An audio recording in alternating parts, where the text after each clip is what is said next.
turanezerwa iki gitondo kiza.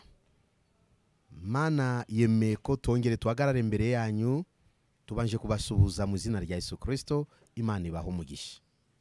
Tugiye kuganira ku bw'ijambo ry'Imana yatuhaye uyu munsi, ariko reka tubanze dusenga Imana. Turagushimiye Mana, tunejejwe nawe kuko uruwera kandi urakiranuka, mirimo y'amaboko yawe iratangaje. Nimba turiho ni kubw'imbabazi zawe. Dusenge ijambo ryawe tugiye kuganira, uriyeze kandi uritunganye. Abagiye kuryumva nabo bafashe ribashe kubagirira umumaro.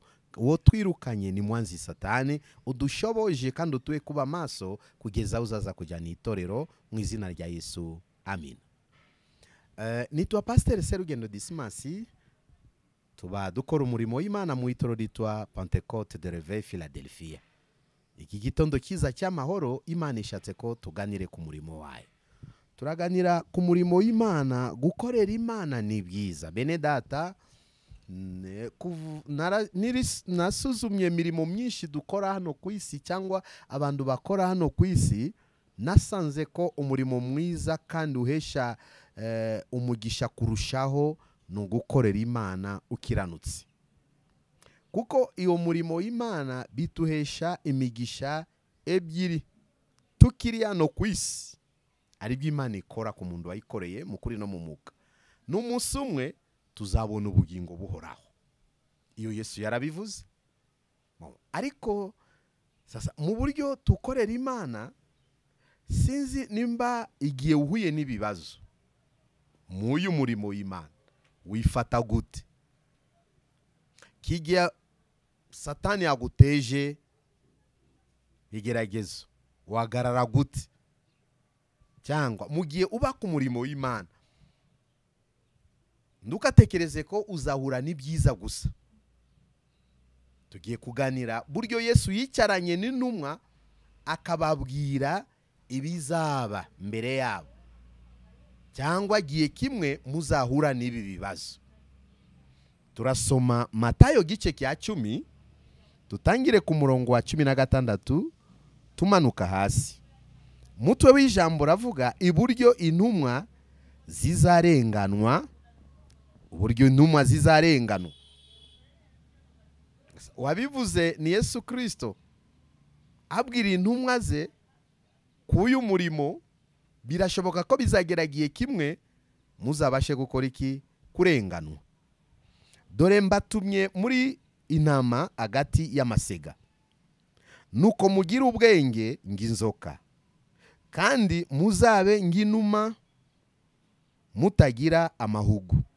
Ariko mwirinda abantu, kuko bazabagambanira mu ngiko kandi bazabakubitira mu masinagogi. Mwami yatushoboje. Bazabashira abatware n'abami babamora.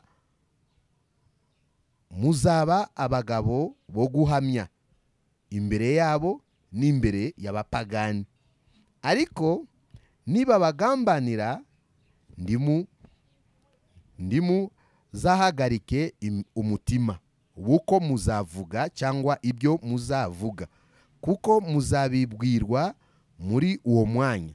Kuko atari mwe muzaba muvuga, ahubwo ari umwuka wa so azabavugisha. Murongo wa 21. Umuvandimwe azagambanira mwene se ngo yicwe, na se w'umwana azamugambanira, n'abana bazagomera ababyeyi ngo babicishe. Muzangwa n'abantu bose babahora izina ryanjye, ariko uyihangana akageza imeruka niwe uzakizwa. Nibabarenganiriza mu mudugudu umwe, muzahungire mu wundi. Ndababwira ukuri yuko mutazarangiza imidugudu yose y'Israeli umwana w'umuntu ataraza. Amin. Ayo niyo magambo y'Imana tugiye kuganira. Bene data, reka mukawera abidufashemo kuko atari twebwe. Twavuze ko uburyo intumwa zizarenganwa.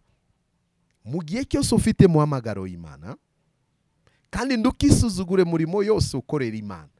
waba ari wo ukoropa mu rusengero, ndukabikore witotombe, ndukabikore urakaye, nimba ari ukora isuku muri toilette, bikore neza kuko uwo murimo niwo ari wo mugisha wawe. Nimugatekereze ko abantu bose twaba abapasiteri cyangwa se gukorera Imana nukufata mikoro wahagarara imbere y'abantu wakira abantu ku marembo, nawe nundi umurimo. Kandi iyo mirimo navuze tuzabihemberwa tukiri hano ku isi, n'umunsi umwe tubone ubugingo buhoraho. Bidusaba mu iki tukore uwo murimo wa data tuhinduka umushitsi, tubikore mu mutima mwiza, tubikore dutinya icyaha n'igisana nacyo, tubikore mbese dukundana. Ubona iyi misi itorero turimo kugenda dutakaza umucyo w'itorero Pentecote. Abantu basigaye bifata ku murimo nguko bo bashaka. Abantu bashaka kuba ku murimo w'Imana bakora ibyo bashaka. Kandi kuva na kera tuba mu murimo w'Imana, abantu bagenda nguko Imana ishaka, bagakora ibyo Imana ibategetse. Bwana Yesu ashimwe. Yesu kandi mu gihe cyose ukorera Imana umurimo ushinzwe, impano ufite, ube umenya ko ari igihe nshobora kugeragezwa kubw'uyu murimo cyangwa kubw'iyi mpano yanjye mfite. Ube witeguye se n'ikigeragezo kingeraho nakwifata gute? Nukwakana Yesu, nukuva ku murimo w'Imana. Kusigaye mbona abantu bivumbura muri korale cyane cyane, bashaka kumuhugura, bashaka kumubwira ikosa ritoya yakoze, nimba ari we wateraga amako hasi ahita yivumbura ko iyi korali nivuyemo. Oya, kuivamo ndagwa ari cyo gisubizo. Kuivamo ndagwa ari uko Imana yakwamagariye. Ihanganire bikugerageza ku murimo w'Imana, kuko numara kwemerwa uzambikwa ikamba ry'ubugingo. Iryo kamba Imana yateguriye abo akunda. Yesu aricarana n'intumwa arababwira uburyo bazarenganwa, kuko giye babanaga na Kristo nabo biyumvaga ko bisanzuye, bakabona mirimo n'ibitangaza Yesu arimo gukora, bumva ko nabo barakomeye ku bwa Kristo. Yesu arababwira sasa magambo yayo. Kandi kenshi na kenshi abantu b'Imana tugomba cyane kwita ku magambo Yesu yasize atubwiye. Ku bantu bahawe umuhamagaro tugomba kwita cyane ku magambo Yesu yatusigiye. Atangira kubwira intumwa ibizaba mbere yabo cyangwa uburyo bazarenganwa. Dore mbatumye muri ng'intama hagati y'amasega. Ku isi twatumwe ng'intama, ariko mumenye ko tubana n'iki? N'amasega. Nuko mugira ubwenge ng'inzoka, kandi muzabe ng'inuma mutagira amahugu. Mbatumye muri ng'intama hagati y'amasega, nuko mugira ubwenge ng'inzoka. Mu gukorera Imana tumenye ko, cyangwa ku isi turi mureka tuvuge gutyo, tumenye ko turi hagati y'amasega. Buryo tugomba gukorera Imana mu masega, buryo tugomba kwifata hagati y'amasega. Atusaba mu iki? Abwira intumwa iki? Muzagira ubwenge ng'inzoka. Buriya mu nyamaswa zose ziba mu ishamba, inzoka ni umunyabwenge. Tumva amateka ya Bibiliya ko yagushije Eva. Eva nawe abigeza kwa Adamu, bakora icyo Imana yababujije. Kubw'ubwenge bwe nzoka agusha umuntu. Mane tusaba mu iki hano? Natwe mu gukorera Imana cyangwa kuba kwacu mu isi tuzagira ubwenge ng'inzoka. Bwana Yesu asifiwe. Kandi muzabe ng'inuma mutagira amahugu. Tuzabe ng'inuma tutagira kintu kitwa amahugu muri twebwe. Tutumwe ng'intama hagati y'amasega, tuzagira ubwenge ng'inzoka. Tuzabe ng'inuma zitagira iki? Amahugu. Izo mbuto eshatu, uri umuririmbyi, uri umuvugabutumwa, uri umuhanuzi, dusabwe izo mbaraga z'Imana. Kukora iki? Kuba muri ng'intama, kuba nk'amasega, hagati y'amasega tube ng'intama. Nuko tugire n'ubwenge ng'inzoka. kandi muzabe ng'inuma mutagira amahugu. Izo mbuto eshatu bigomba kutubamo, kandi ibyo tuzakorera Imana neza, tukamenya ko icyaha ntago gikwiriye kuba muri twebwe. Navuze ari abantu baracyakinisha icyaha, ariko icyaha kirica umuntu, icyaha kirahura n'umuvumo, icyaha kirarimbura, icyaha kizatuma musi umwe tutazabona iki ubugingo buhoraho. Korera Imana utinya icyaha, korera Imana ukiranuka ku gato na kanini. Murongo ukurikiraho, ariko mwirinda abantu, yemwe abakozi b'Imana, yemwe abakristo bene data tufatanije urugendo. Yesu aratugirira inama atakiri intumwa ati mwirinda abantu basige bafata ibanga ry'umurimo w'Imana bakazimena ku bantu, ibyo Imana yamubwiye akazigeza ku bantu. Witonde wirinda abantu, kuko bazabagambanira mu nkiko, bazatugambanira mu nkiko. Simvuga ko wanga abantu, wirinde nuko ijambo ry'Imana rivuga, kuko bamwe na bamwe bashaka kutugambanira mu nkiko, kandi bazabakubitira mu masinagogi. Ibyo nabyo bishaka kutugeraho, tukubitirwe mu masinagogi. Niyo mpamvu tugomba kuba maso, kwirinda abantu. Bazabashira abatwari n'abami babamura, muzabe abo guhamya imbere yabo n'imbere y'abapagani. Mu gihe bashaka kutujyana mbere y'abatwari n'abami, Imana iratusaba ko tuzabe abantu duhamya mbere yabo n'imbere y'abapagani. Abantu benshi bazi gukorera Imana gusa ni amahoro. Oya, kwa Yesu Kristo hari igihe tuhura n'ibyiza, hari n'igihe dushobora guhura n'ibisharira. Ariko mu gihe tuhuye n'ibisharira, Imana iratushaka iki? Kuhamiriza. Imana iratushaka iki? Kuhagarara ku munara. Imana iratushaka iki? Kutagira ubwoba. Imana iratushaka iki? Kuhagarara mu kwizera. Yesu atushoboje mu ibi bihe turimo gukorera Imana. Ndukatesha agaciro imirimo ukorera Imana, uyihesha agaciro, kuko uzakubirirwa shuri 100 uri hano ku isi, n'umunsi umwe ubone ubugingo buhoraho. Niyo mpamvu navuze ko nta murimo mwiza ngo gukorera Imana. Tuzahabwa mugisha turi hano ku isi, n'umunsi umwe tuzabona iki? Ubugingo buhoraho. Ariko niba bagambanira, ndimuza hagarika iki? Imitima. Tushaka kugambanirwa ku murimo w'Imana, ariko niba tugambanira, si ngombwa tuhagaritswe iki? Imitima. Uko muzavuga cyangwa ibyo muzavuga, kuko muzabwirwa muri uwo mwanya. Ntitukibaze tugira ubwoba, se nzavuga iki? Nzakora iki? Oya, ndukahagarika umutima, twizere Imana. Uwo mwanya Imana yonyine ishobora kukugambanira, ishobora mukagambane, Imana yakubera umuvugizi, yakuvugira uwo mwanya ibyo ukwiriye kuvuga, kandi ukakora iki? Ukanesha kikugerageza. Ndukirwanirire, ndukahagarika umutima. Mbene data tube maso, korera Imana nguko yakwamagaye. Kakiza kawe nduko karebeshe kuundi, kakiza kacu twese turebe ariya ku musaraba, kuko niyo Yesu yarangije iki? Ibyose. Murongo ukurikiraho, kuko atari mwe muzaba muvuga, ahubwo ari Mwuka wa So azabavugisha.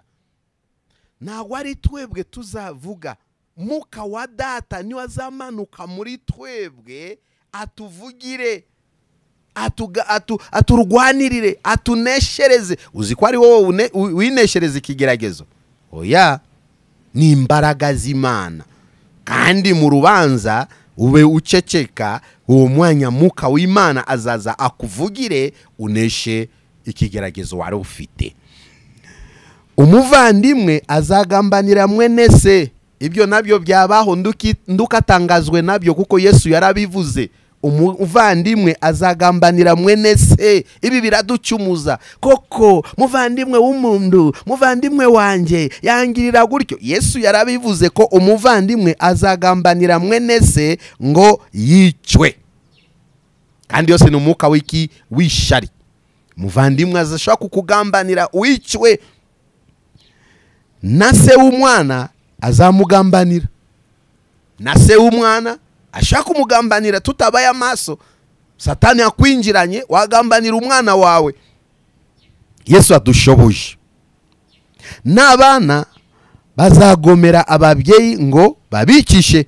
Abana natwe dushobora kugomera ababyeyi bacu tubikishe, kuko kubera iki? Tutabaye amaso, tukaha Satani inzira. Kubw'ubutaka twagambanirana, kubw'amafaranga twagambanirana, kubw'ubutunzi bw'isi twagambanirana bene data, kandi twitwiki turabakristo.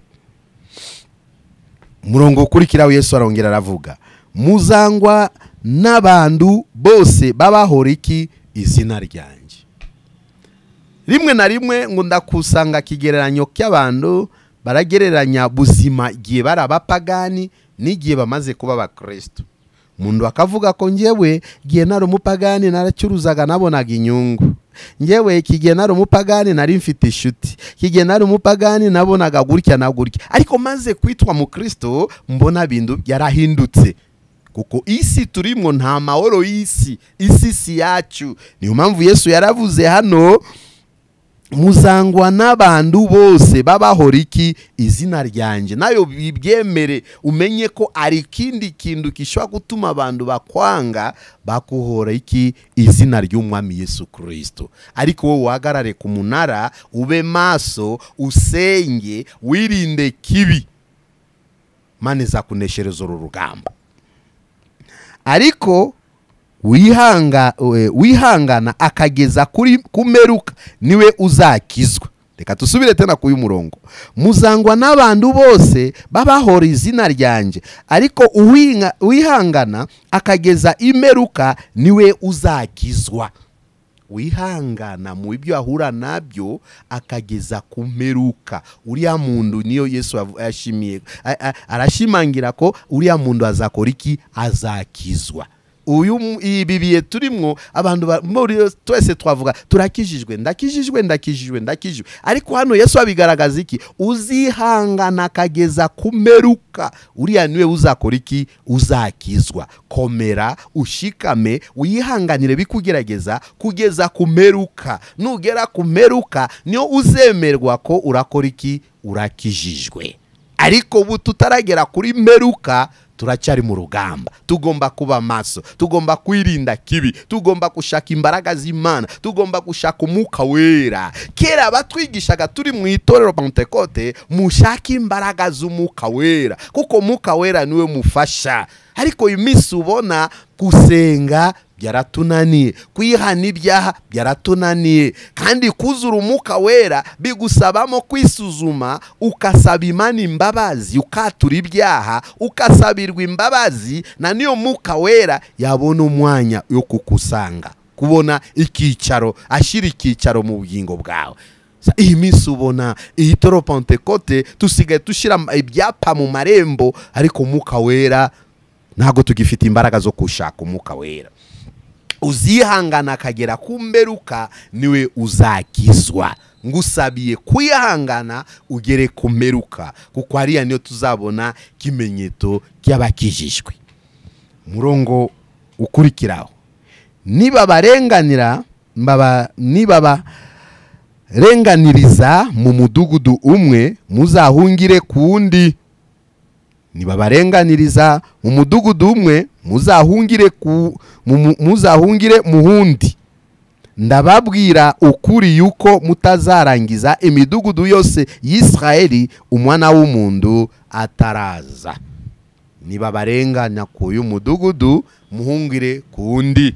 Ntago muzarangiza imidugudu yose y'Abisraeli umwana w'umuntu atarakora iki? Ataraza. Tufata urugero, niba barenganira mu uyu mudugudu Nyamirambo, muhungire ku mudugudu wa Gisozi. Ntago muzarangiza imidugudu yose y'u Rwanda mwana w'umuntu atarakora iki? Ataraza. Se nagaruka, naza mwana w'umuntu azatusanga twagaze ku munara. iyi minsi ubona turatinya ibitugerageza, iyi minsi urabona tufite ubwoba, turifuza kugenda mu mahoro gusa, turifuza kuba mu byiza. Ariko navuze mu gukorera Imana rimwe na rimwe hari igihe tuhura n'ibikomeye, rimwe na rimwe hari igihe tuhura n'ibyiza. Ariko mu gihe tuhuye n'ibikomeye nitukakuka umutima, twizere. Yesu yavuze mu gitabo cya Yohana 14:1, ndimuhagarika imitima yanyu, mwizere Imana nanjye munyizere. Ariko iyi minsi usanga twahagarikijwe imitima n'ibintu byinshi. Ariko komera ushikame, kuko urugendo ruracyahari. Uzihangana kageza kumeruka, niwe uzakizwa. Ibitugerageza biracyahari, kandi ndukarebe ko numwene so ho kugerageza ube umenya ko ari Satani. Kuko Satani ni utakunda ko tubashe kufatanya amaboko. Satani ndagwa ashaka ko tugende nguko Yesu Kristo yatusezeranije. Ariko tube maso, tusengerane, tusengere murimo w'Imana, tuore dushaka imbaraga z'Umwuka Wera, kuko adukomeza mitima, kuko atuha mitima yo kwihana ibyaha, kuko aturinda gukora icyaha, kuko atuma tubabarirana, kuko atuma dukomezanya, kuko atuma wifuriza mugenzi wawe umugisha. Ntago turabo kwangana itorero ry'Imana, ntago turabo kwifurizanya ibibi. Umwe muri twebwe tukiri mu rusengero kera batwigisha turabasore, bakatwigisha ko mugiye umwe muri mwebwe yahawe umugisha, igihe umwe muri mwebwe Imana yamuzamuye, mumufashe gushima, kuko uyu munsi niwe, ejo nawe igihe cyawe nikigera Mane zakwibuka. Ariko iyi minsi ndabona nta muntu ukifuriza wundi umugisha, kandi ibyo nabyo ndagwa ari imbuto nziza. Tube tumenya ko twatewe n'umwanzi Satani. Kigiye utishimiye mugisha ku mugenzi wawe, nawe kuyibona biragoye. Niyo mpamvu itorero ry'Imana mureke tube maso. Uburyo intumwa zizarenganwa. Sasa na intumwa zarangije igihe cyabo, ni twebwe dusigaye ku mwanya wabyo. Mumenye ko natwe tushaka kuhura n'iki kimenyetso, tukarenganwa kubw'izina rya Yesu. Twazayifatamo gute? Iyi minsi ubona rukundo rwarakonje, itorero ndago rikisengerana, Kristo batakisengera abakozi b'Imana. Ariko se nituhura n'ibi bibazo, ninde uzadufasha? Ninde uzatuha kunesha? Ninde uzatuha kwihangana kugeza kumeruka? Wisuzume nanjye nisuzume. Nimba uyu munsi warashubijwe, ndukabone ko urugendo wararurangije. Nimba uyu munsi wahawe imodoka, umenye ko urugendo ruracyahari. Nimba uyu munsi usigaye uba mu nzu yawe, menya gusa ko urugendo ruracyahari. Nimba uyu munsi utakirari inzara murokore, menya ko urugendo ruracyahari. Ntago turarangiza urugendo, uzihangana kageza kumeruka, uriya niwe uzakizwa. Iyi by'isi ndibikaturangaze. Navuze ko tube tureba ku musaraba, twibuke mirimo Yesu Kristo yakoze, twibuke amagambo yatusigiye, twibuke muhamagaro w'Imana yaduhaye. Murakoze. Yesu abashoboje, nanjye nshoboje. Icyo nabifuriza nuko twakwihangana tuzagerehe kumeruka, kandi mwana w'umuntu nagaruka azatusange twiteguye. Byatubera byiza twese hamwe twitaga zina ry'Imana, twese hamwe twagararaga hera h'Imana, twese abavuga butumwa. Munsi umwe tuzabona ubugingo buhoraho, tuzicarane n'umwami wacu Yesu Kristo ku ndebe y'ubwami, dusangirana nawe imvinosha. Kuko Yesu yavuze ko sinzongera kunywa ku mbuto y'umuzabibu kugeza aho tuzasangirana namwe mu ndebe y'ubwami. Murakoze. Bibazo ufite ndukakangishwe nabyo, hagarara tumunara tu. Burwayi ufite, Yesu niwe muganga. Inzara ufite, Yesu niwe umugati mwiza. Ndakinanira Yesu Kristo bene data. Ibyo tutashoboye, Yesu arabishoboye. Ibyo tutafite, Yesu arabifite. Ibyo utabonesha amaso yawe y'umubiri, Yesu arabifite, arabibona.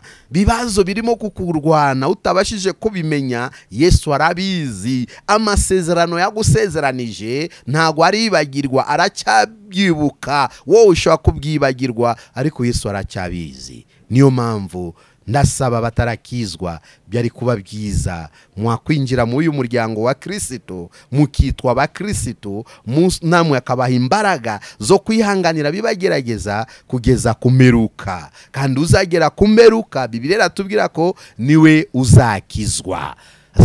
Kutaramwemera ntago twahabona imbaraga zo kwihanganira ibitugerageza. Uburwayi ufite niwe muganga. Murakoze kudutega amatwi. Imana ibaho umugisha kandi Imana ibakomeze. Reka tusenge Imana. Turagushimiye mutabazi mwiza, Yesu Kristo, utufashe iri jambo ryawe rigere ku bantu bawe, ribakomeze tena mitima, buryo tuzarenganwa. Ariko tukeneye imbaraga ku bakozi bawe, tukeneye imbaraga ku itorero ryawe. Dukuremo icyaha n'igisana n'icyaha, utuwe kuhagarara ku munara nguko bikwiriye. Utwongerere kwizera, utwongerere tena mbaraga z'Umwuka Wera, kuko biriya niyo ntwaro zidufasha, bizatuma twihangane kugeza kumeruka. Twirukanye Satani mu nzira zose arwanya abakiranutsi, mu nzira zose arwanya itorero ryawe. Tunganya itorero ryambika imbaraga, abafite ibibazo bakize, abaremerewe Mana baruhure, abamaze kwiheba wongere ubawereke ko ari we Mana. Utunganye itorero ryawe, utunganye inzira zawe, utukure mu byaha, utumurikire umucyo wawe. Abakristo bari mu iki gihugu, abari hanze y'iki gihugu, bakozi bawe bafashe. Kandi abatarakizwa nabo turabasengeye,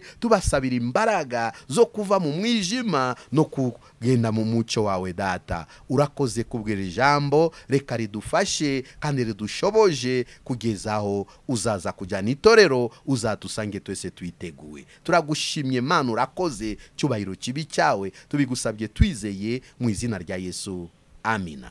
Imana ibaho umugisha bene data, murakoze kandi Uwiteka abafashe. Reka tubahe nimero de telefone mugufashana, yaba mu gusenga, yaba kutuongereramo bitekerezo, byatubera byiza. 0782439754. Nitwa Pastor Serugendo Dismas.